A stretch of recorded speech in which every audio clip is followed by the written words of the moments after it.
সুপ্রিয় শিক্ষার্থীবৃন্দ, আজ আমি তোমাদের নবম অধ্যায়ের ত্রিকোণমিতির অনুশীলনী 9.1-এর উদাহরণ 10 এবং 11 সমাধান করে দেখাবো। উদাহরণ 10, প্রমাণ করো √1 - sin a by 1 + sin a equal sec a - tan a। সমাধানটা দেখো, বাম পক্ষ সমান √1 - sin a by 1 + sin a। এখানে একটা জিনিস লক্ষ্য করবে যে হরকে তোমরা a² - b² এর সূত্র যাতে পড়ে সেভাবে তোমরা লব এবং হরকে একই রাশি দ্বারা গুণ করবে। লব এবং হরকে √1 - sin a দ্বারা গুণ করা হয়েছে। এখানে খেয়াল করবে, এখানে যদি রুট সাইনটা না দাও তাহলে কিন্তু অঙ্ক হবে না। তোমরা অনেকে ভুল করো যে রুট সাইনটা দাও না, শুধু 1 - sin a এখানে ব্যাখ্যায় উল্লেখ করা হয়, কিন্তু এটা ভুল। এখানে অবশ্যই √1 - sin a উল্লেখ করতে হবে, রুট চিহ্নটা অবশ্যই উল্লেখ করতে হবে। 1 - sin a into 1 - sin a কে গুণ করলে পারে 1 - sin a হোল স্কয়ার হবে, আর নিচে 1 + sin a into 1 - sin a এটা গুণ করলে a² - b² এর ফর্মুলা অনুসারে 1² - sin² a হবে। 1² কে 1 হিসেবে লেখানো হয়েছে। পরের লাইনে লবটাকে ঠিক রাখা হয়েছে। হরটা দেখো 1 - sin² a, আমরা জানি 1 - sin² a equal cos² a, এই জন্য 1 - sin² এর পরিবর্তে cos² ব্যবহার করা হয়েছে। পরের লাইনে দেখো, এখানে স্কয়ার রুট আছে এবং স্কয়ার আছে, স্কয়ার রুট এবং স্কয়ার কেটে যায়, সেক্ষেত্রে 1 - sin a এবং cos a এখানে আসছে। পরের লাইন দেখো, এখানে হরকে ঠিক রেখে লবকে আলাদা করে দেওয়া হয়েছে। 1/cos a - sin a/cos a। আমরা জানি 1/cos a = sec a এবং sin a/cos a = tan a।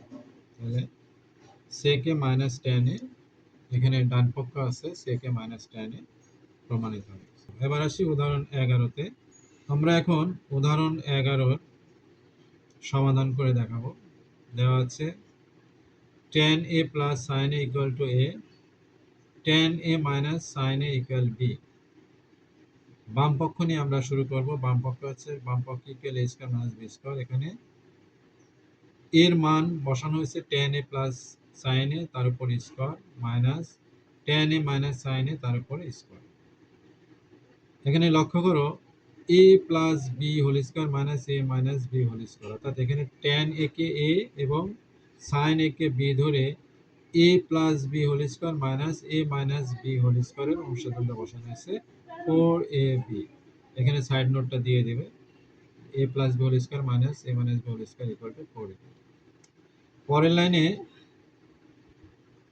tan a sin a কে আমরা স্কয়ার রুট করে দিছি অঙ্কের সমাধানের ক্ষেত্রে। সমাধান যাতে আমাদের করা যায় সেটাকে মাথায় রেখে আমরা স্কয়ার রুট করছি, কিন্তু অঙ্কের মানটাকে ঠিক রাখার জন্য অবশ্যই এখানে tan এর উপর স্কয়ার sin এর উপর স্কয়ার দিতে হবে। আমরা যদি আবার স্কয়ার এবং স্কয়ার রুট কেটে দিয়ে আগের লাইনে ফিরে যেতে পারবো। এখানে পরের লাইনে sin² এর পরিবর্তে 1 - cos² বসানো হয়েছে, যেহেতু sin² = 1 - cos²। পরের লাইনে লক্ষ্য করো, আমরা tan² কে 1 এর সাথে গুণ করতে হবে এবং cos² এর সাথে গুণ করতে হবে। tan² এর সাথে 1 গুণ করলে tan² হবে এবং tan² এর সাথে cos² গুণ করলে tan² * cos² হবে। পরের লাইন লক্ষ্য করো, tan² এর পরিবর্তে আমরা sin² /cos² লেখা হয়েছে, তার কারণ tan² = sin² /cos²।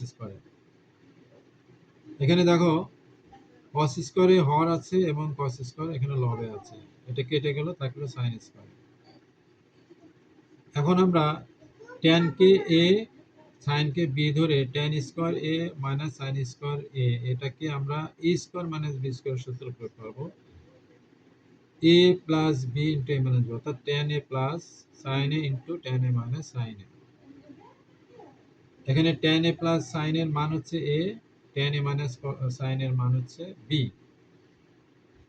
এবং স্কয়ার রুট আছে, স্কয়ারটা অবশ্যই দেব। সেক্ষেত্রে আমাদের কি হবে, ডান পক্ষের সাথে মিলে যাবে, অর্থাৎ প্রমাণ সম্পূর্ণ হবে।